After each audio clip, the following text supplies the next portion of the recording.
Hey, what's going on, family? Welcome back to another episode of the Conviction Fiction Podcast, where we don't just change the narrative, we challenge it, rewrite it, and dare you to step into the life you were meant to live. Now, today's topic cuts a little deep because it touches everything, your family, your future, your identity. We're talking about the lack of interest in responsible performance. Why do we do that? Or why did we live that way? And listen, if that phrase makes you squint a little bit, just hang on, because by the end of this episode, you'll see exactly where it shows up in your life. You'll see how it's been holding you back. And more importantly, you'll see the path forward. Let's get into Conviction Fiction.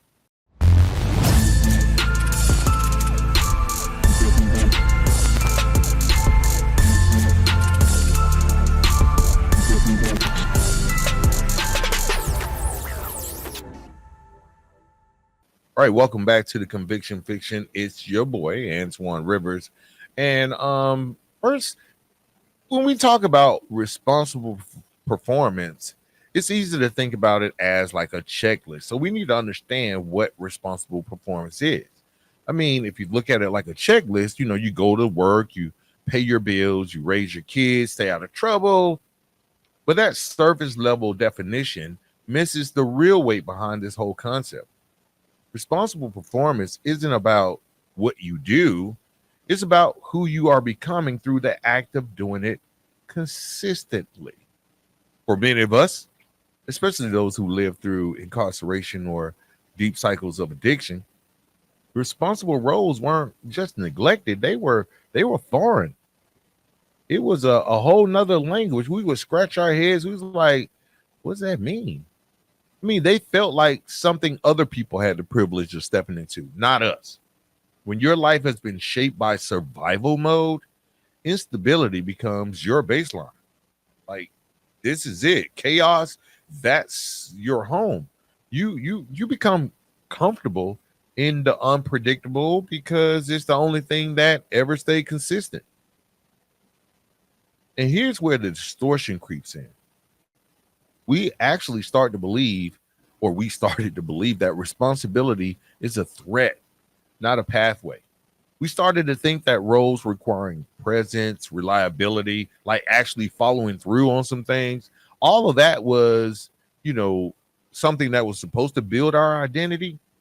But for us, for many of us, they were too heavy, too demanding, too revealing of type of activity that we just shunned it altogether.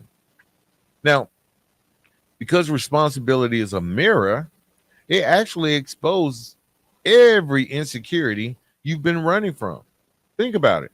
If you grew up in dysfunction, responsibility was never modeled. If you struggled like with addiction, responsibility felt like a burden you can carry while trying to manage cravings or withdrawals, right? You can't go to work if you worried about, well, I need to hurry up and get off so I can have me a drink. If you live through incarceration, most of us, this is the Conviction Fiction Podcast, where you can always catch up on every episode on all of your favorite streaming platforms: YouTube, Spotify, Amazon Music, Google Podcasts, Apple Podcasts. We're everywhere. And most of us have lived through incarceration. Now, if you have lived through that, responsibility wasn't like a given. Responsibility got stripped from us because of our deeds, and then they were replaced with compliance. It wasn't necessarily purpose that we were living in when I guess we were living in purpose, but responsibility in prison is different. You just got to follow the rules. If you don't follow the guards' rules or whatever, you're going to get your head bust. If you don't follow the rules of the land, you're going to get your head bust, shanked, or worse, right? So when society throws you back into roles like provider, parent, or my life partner, or upstanding employee, or a citizen, it doesn't feel like stepping into adulthood. It feels like stepping into a test you were never prepared for. You never studied for this test. Then you want to add in the trauma. Oh man, that's where this conviction fiction podcast goes a little bit deeper, right? Trauma wires the brain for immediacy. Addiction wires the brain for escape. And prison, it wires the brain for passivity and hypervigilance. But none of these conditions prepare you for long-term responsible performance. No wonder people pull back. No wonder people go back to prison. No wonder people stay in the same vicious cycles over and over again. But here's the truth. Every responsible role you take on becomes a brick in the rebuilding of your identity. Without these roles, your life doesn't just lack structure, it lacks more than that. You lack structure.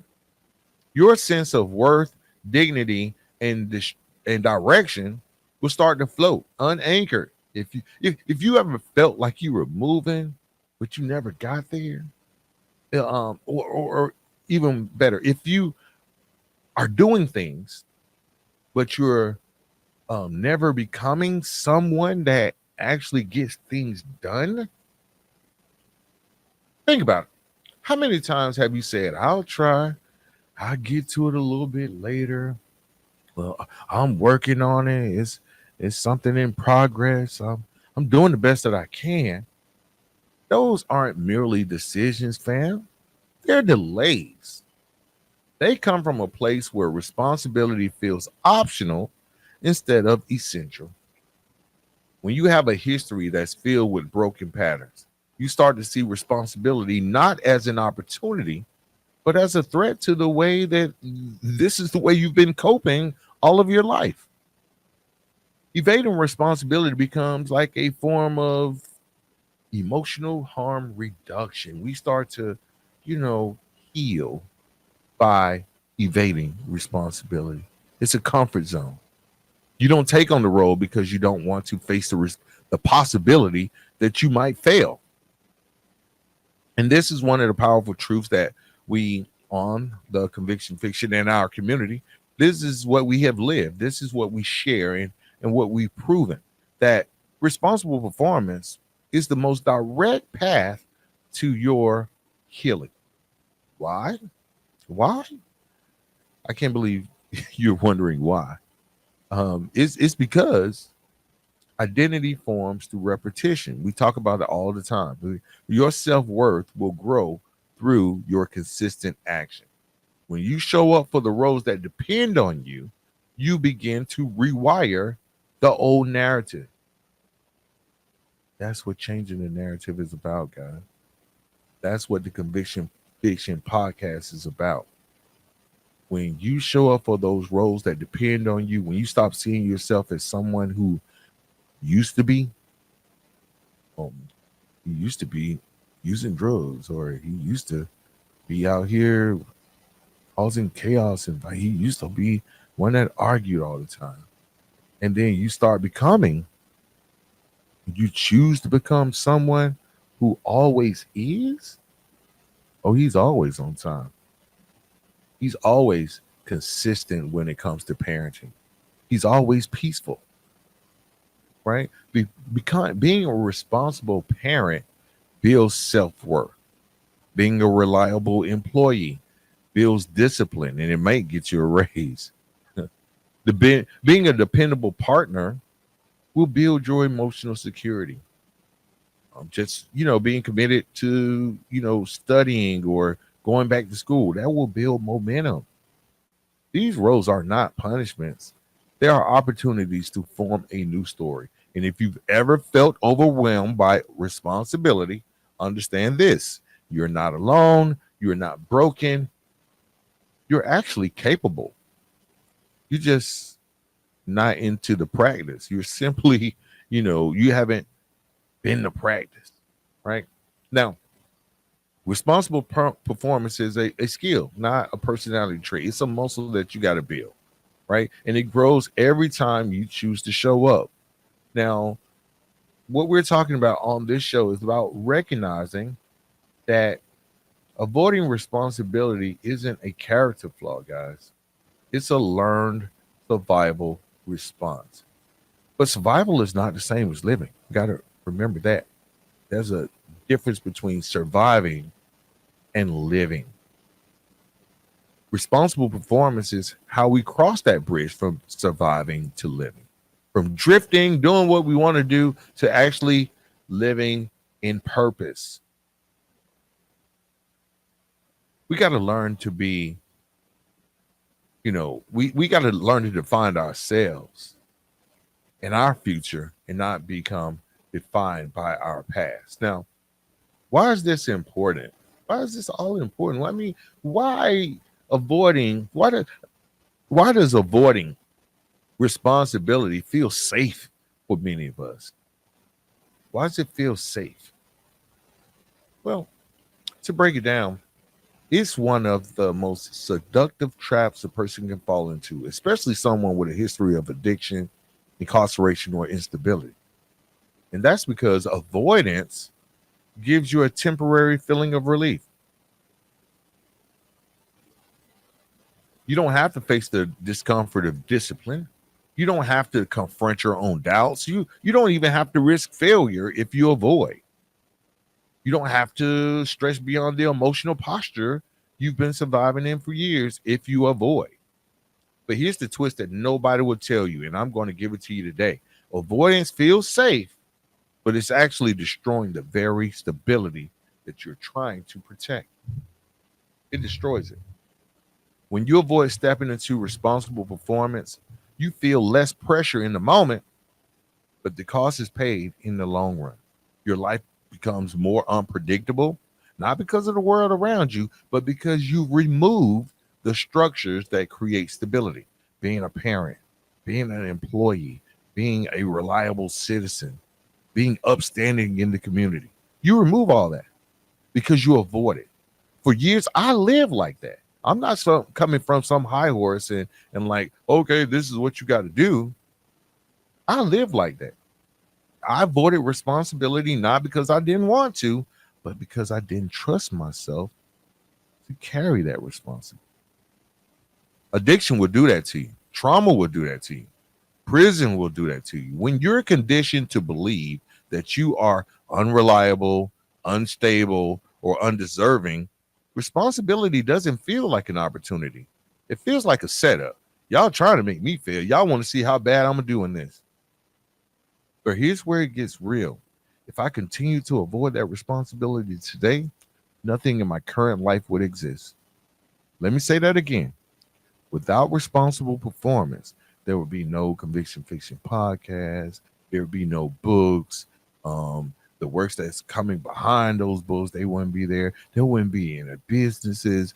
There wouldn't be no team, no content, no family, no consistency, no credibility. And let's go deeper. In the relationships, they wouldn't hold up under the weight of my old habits either. They would not hold up. My family depends on the man who shows up, not the man who hides behind excuses. My children, they depend on the father who is present, not the one who disappears into emotional withdrawal or addictive cycles. Even my work depends on me, right? It depends on my discipline, my ability to make deadlines, creativity, and clarity. I don't chaos because every project I run, every chapter I write, every episode I produce stems from one thing: my willingness to perform responsibly day in and day out. Now, there are going to be days that you don't, there are days I don't feel like writing, right? There are days when recording feels heavy. Like there are days when editing, planning, responding, coordinating, coaching, mentoring, it shows up and it feels like a lot. But if I gave myself permission to avoid these responsibilities, everything I've ever built since coming home would collapse. True story. The moment I started taking my role seriously as a creator, a writer, a business owner, a father, partner, a mentor, that was the moment my life shifted from surviving to leading, to actually living. My past didn't change. Nothing about my past changed. My trauma, it didn't magically just evaporate into thin air. Every mistake that I made, they didn't dissolve or disappear. But my relationship with responsibility evolved. That avoidance that once felt like a safety net because I didn't want to face the full weight of expectation, that was gone. I started to see the truth. Every time I showed up responsibly, I was saving my own life. I was building a future rather than protecting my past. My wife was telling me, she was like, yeah, and it's crazy because we were recently at a wedding. One of our coworkers down in Florida. We drove down to Florida. It was like a turn and burn. We went down there. I think we stayed a night or two. We ended up going to the wedding, and I met someone. She was into podcasting. One of the friends of the bride or the groom. I can't remember which one it was, but they were in the podcast. I started talking about my podcast, and now, mind you, this is my wife's co-workers. These are her co-workers. These are people that look at her every day, and more than likely on Zoom or Teams or something. But they're from all over the country, and they all congregated to Florida to see their co-worker get married. And anyway, long story short, I got to talking to one of the party members about podcasting, and she was like, "I podcast too. What tools?" We started talking about cameras and tools, and she was like, "Hey, well, I'm gonna follow you." Oh my God, my past creeped up on me so fast.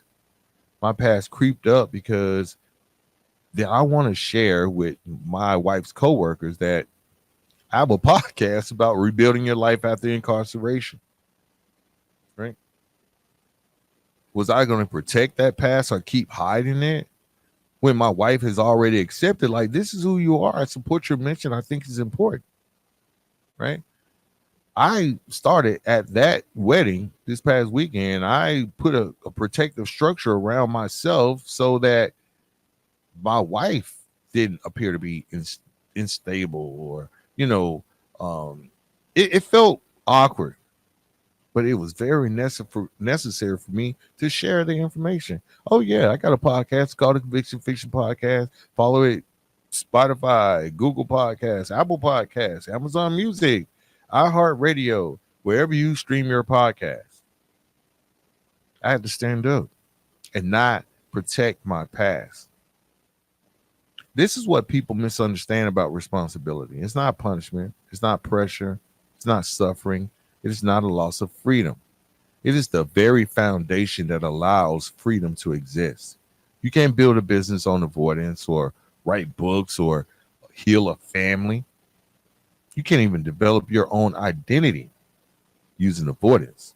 But you can rebuild trust if you face the work that demonstrates trustworthiness. And I mean, I'm not here to toot my own horn, but where I came from and where I am today, I recognize something vitally important, and that is responsibility. Responsible performance and responsibility didn't just help me avoid slipping back into old patterns. It helped me build a future my old self would even have never believed was even possible. My old self would never have believed this.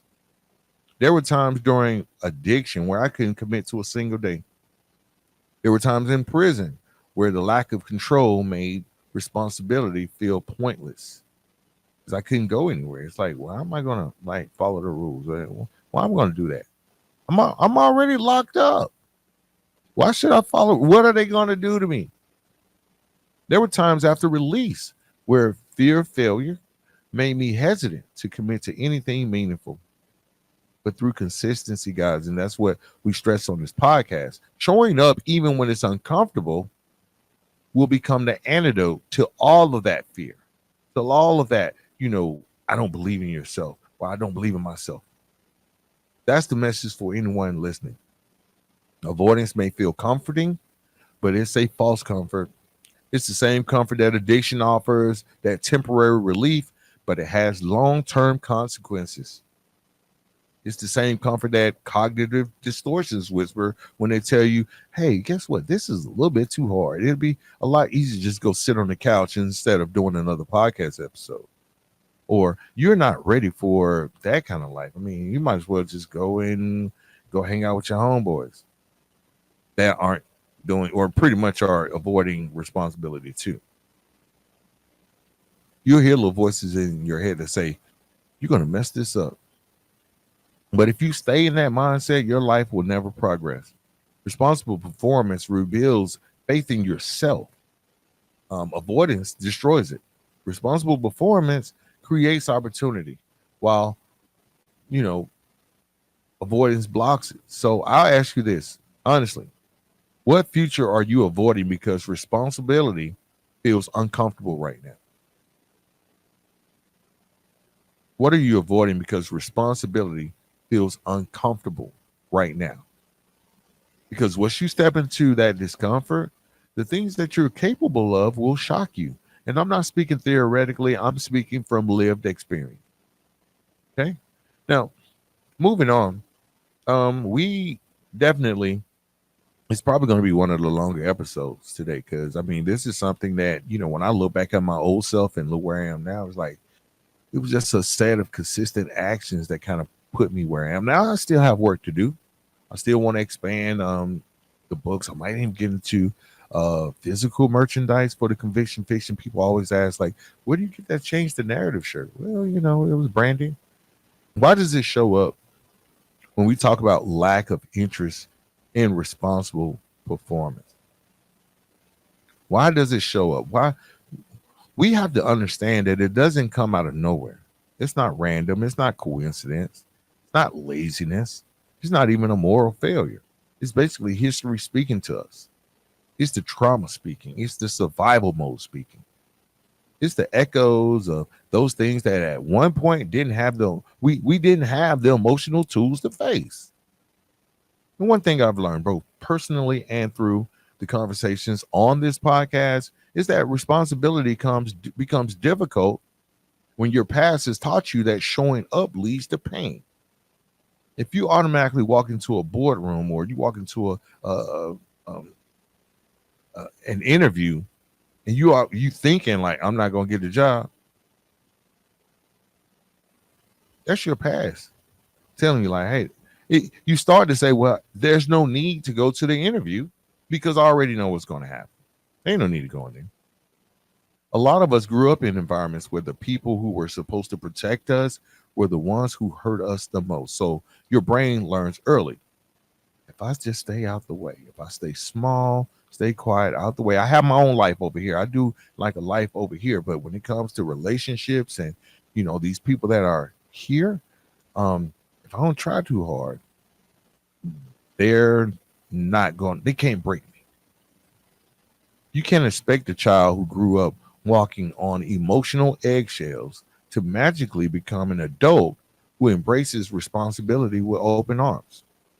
It doesn't work like that. Trauma rewires the whole operating system.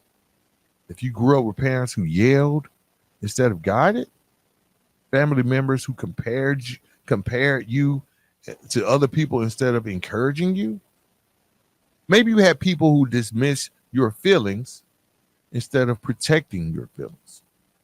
A lot of us even dealt with physical, emotional abuse, things that nobody likes to talk about because the pain is still sitting right up under their skin.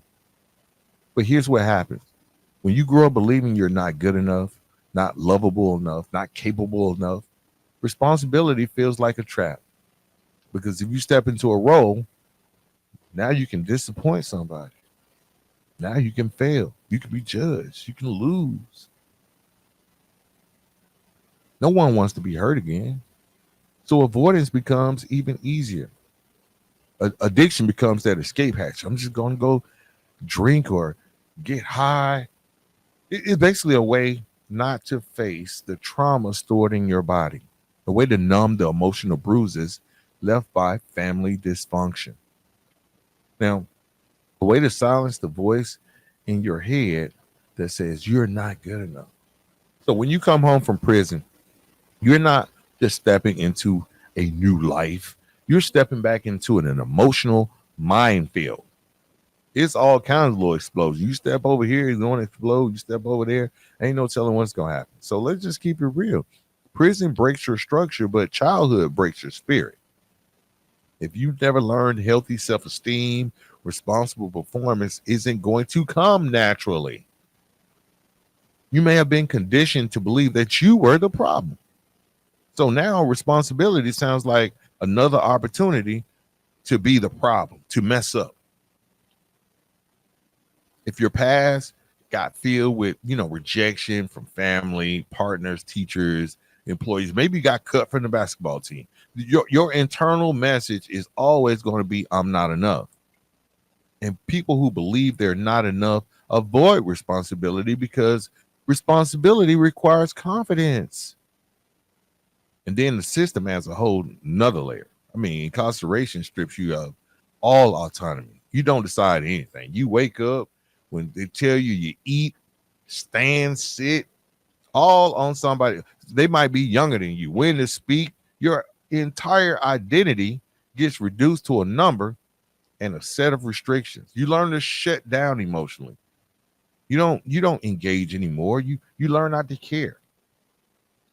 I had became so numb just to make it through the day. I learned that the safest way to avoid disappointment inside those walls was to avoid interest in anything that required consistency.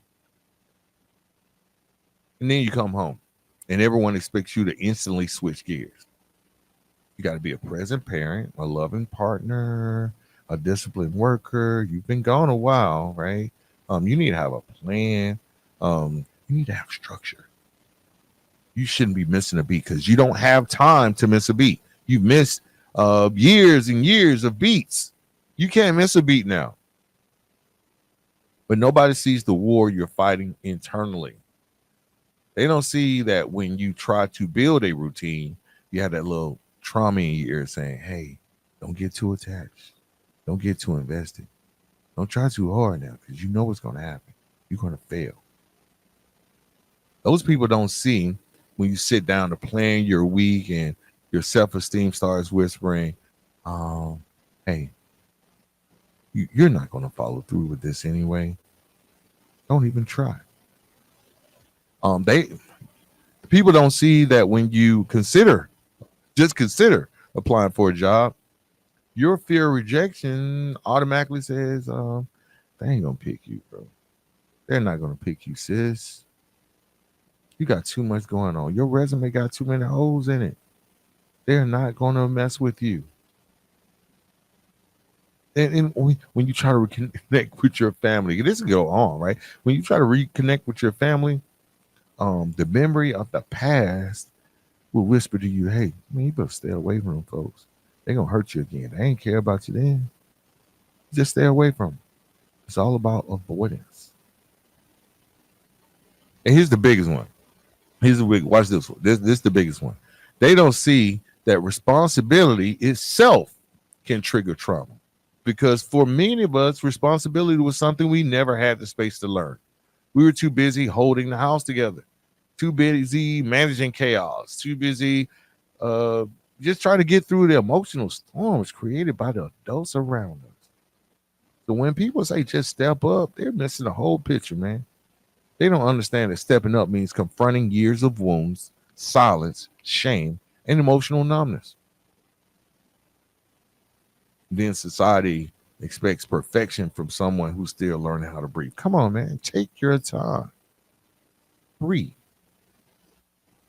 This is why responsible performance often feels overwhelming for returning citizens. We're not just adjusting to the world, we're confronting the world that is inside of us. And it's not for sympathy or anything like that. It's for those listeners that are going through it right now. Understand that you are not alone in this shit. Here's the beauty in the story.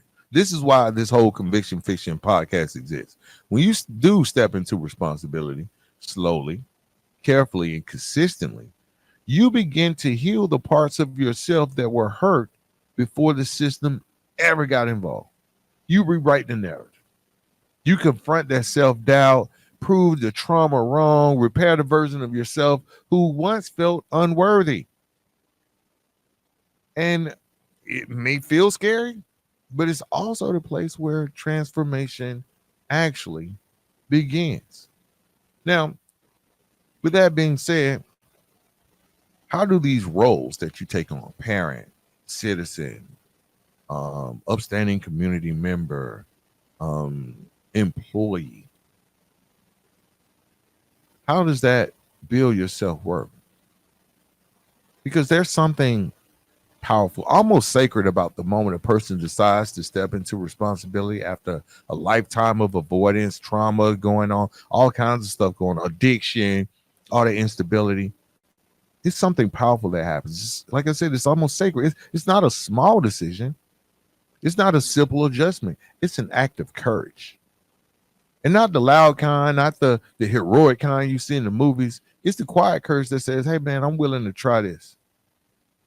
I'm willing to get my life together, because responsible performance isn't just about showing up. It's about confronting decades of internal programming that told you that you couldn't do it. Let's be honest. It takes courage to step into a role you never you never seen the model. Most of us. It takes courage to show up when your trauma, your trained instinct, is to hide, is to cower. You have to believe you are capable when in addiction that once convinced you that you weren't capable, to stand up to it and try to get help. That's why this whole episode is about building self-worth, responsible performance, a lack of responsible performance, because the tasks themselves are going to be there, but it's going to take the courage to perform those tasks. Every responsible action becomes a declaration. You can say, I'm not my past. I'm willing to rebuild.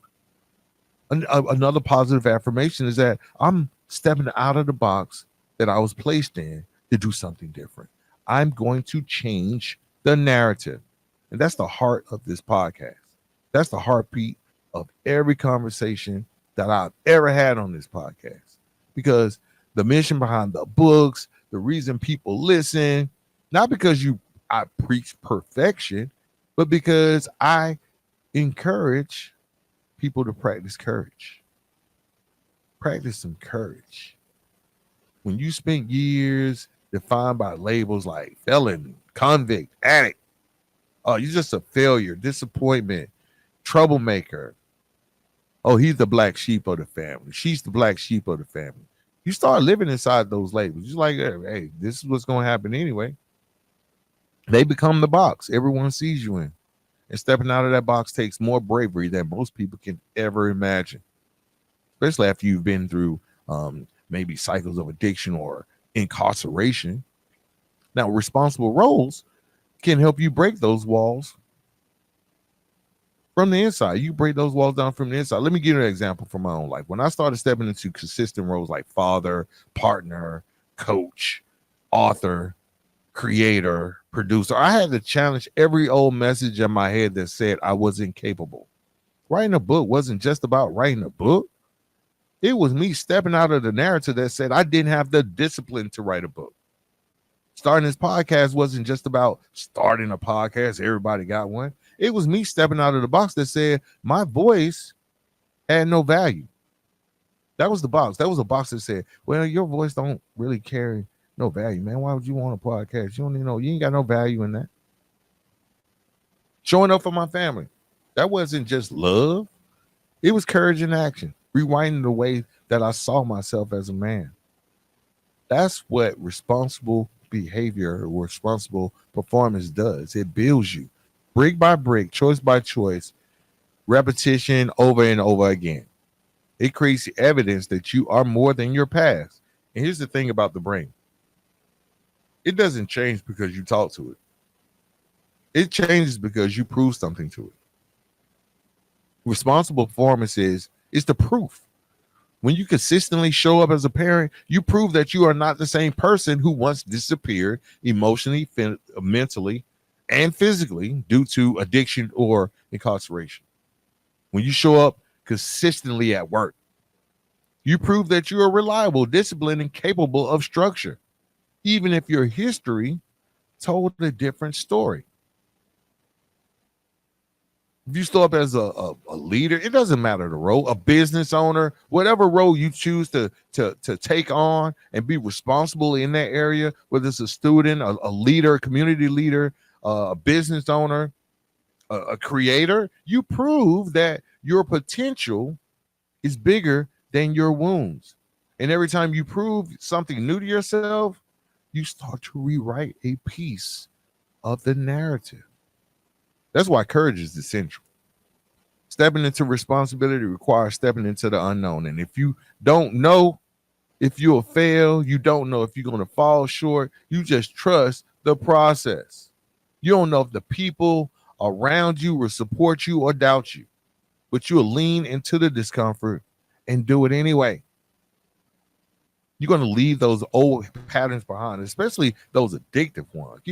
Stepping away from the familiar, man. I'm just going to go get high. Addiction is so familiar to a lot of us. Avoidance is so familiar. The instability, chaos, trauma, even the pain, that becomes familiar. And people, it's just human nature. People cling to the familiar, even when it destroys them. So stepping out of that box means choosing the unfamiliar path, choosing structure over chaos, responsibility over avoidance. That's the work of changing the narrative. And here's where your self-worth starts to form. Not when everything goes right, but when you begin showing up even while you are afraid. People often think confidence, man, like even with me, they think that confidence comes first. It never came first. Courage comes first. Confidence is built through repetition. Self-worth grows through watching yourself keep your word. You start realizing, hey, man, I'm better than I thought. I'm stronger than I ever believed. I'm more disciplined than what my history shows. I've learned that I can be trusted with responsibilities. I can lead, I can guide, I can grow. And this narrative changes not because the past disappears, but because you finally outgrow the version of yourself that the past created, the one that the past had you to believe. And that's what this show is about, man. Transforming the soul, man. You got to build confidence where there was doubt. You have to.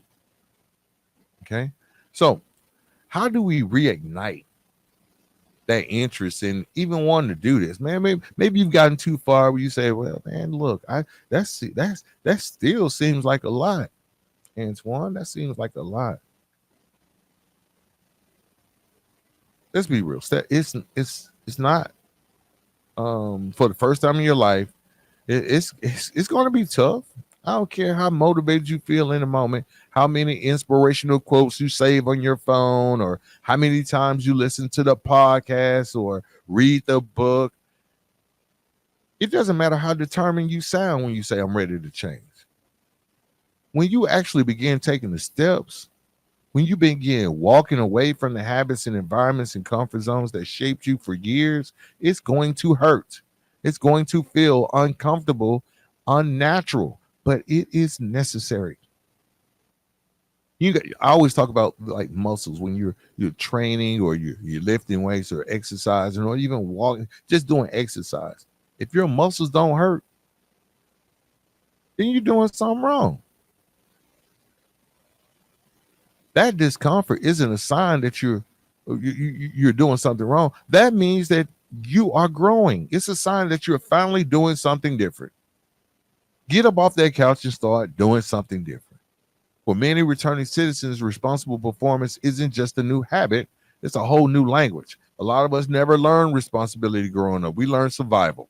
We learned how to respond in a crisis. And more importantly, hypervigilance. We learned like how to thrive in instability. But structure, self-accountability, man, that wasn't a part of the environment. For some of us, accountability only showed up in one setting, and that was the courtroom. You didn't learn accountability as a personal value. You learned it as a punishment. Because whether you stole 100 or if you stole $50 or if you stole $18 million, accountability still came knocking. Your charge may have had more or fewer zeros attached to it. It might even have lives attached to it, but the result was the same. You were held accountable for your actions. That moment, standing there while a system hands you the cost of your choices, should have been a lesson in accountability. I don't care if you showed up in there, you're in the wrong place at the wrong time, or if you were there and you were in the wrong place at the wrong time in that courtroom, guess what you learn? You got to be accountable about who you hang with. But for so many people, especially those who grew up in trauma, it only reinforced one belief, that you can be trusted. Maybe you should learn responsibility. Not that I should learn responsibility, but not that I should take ownership of my choices. None of that. None of that. It was all about that I'm a screw up. This is who I am. I remember it's a song. It started off like, I grew up a fucking screw up. Wow. I listened to that song day in and day out. I listened to lyrics of songs that weren't high on self-esteem. I could connect to that. But that twisted form of self-blame becomes the lens through which everything is viewed. And with that lens, responsibility doesn't feel like an opportunity. It feels like that setup for failure that we've been talking about on this show today. So when you're stepping into a role that you were never trained for, or stepping away from environments that once made you feel in control, even if those environments were meant to destroy you, you're choosing a different path. You're changing the narrative. And for a minute, let's talk about selfishness, because that's a real turning point for a lot of us. Addiction, it makes you selfish. Trauma makes you protective and withdrawn in a way that can look like selfishness.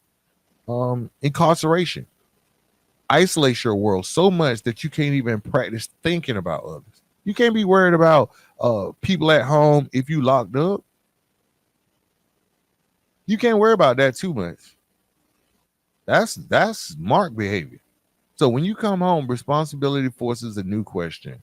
How do my actions affect the people around me? For the first time, you can't move through life thinking only about your next hit or your next hustle or your next survival tactic, your next escape route. You have to think about your children, your partner, your job, your future, your community. Think about yourself. And that's uncomfortable because caring is vulnerable. Consistency is vulnerable. When I say care, think about yourself, not in a selfish, like I don't give a fuck, like I don't care what goes on around me, but think about your legacy. Become selfish about who you are as a person. Being responsible is vulnerable. But here's the thing, your life will never reach its full potential until you make peace with the idea that you can't be selfish anymore except for your legacy. Every responsible role asks you to think beyond yourself. Parenting forces you to grow. Partnership with your significant other forces you to learn how to communicate in ways that you never knew how. And that requires honesty. And that last thing that I just said, honesty, that's where accountability really lives. It's not the system punishing you. It's not the judge announcing your sentence. It's not the consequence of being caught. Those things are external. Real accountability is internal. It's looking at your choices with clear eyes, accepting the truth without excuses.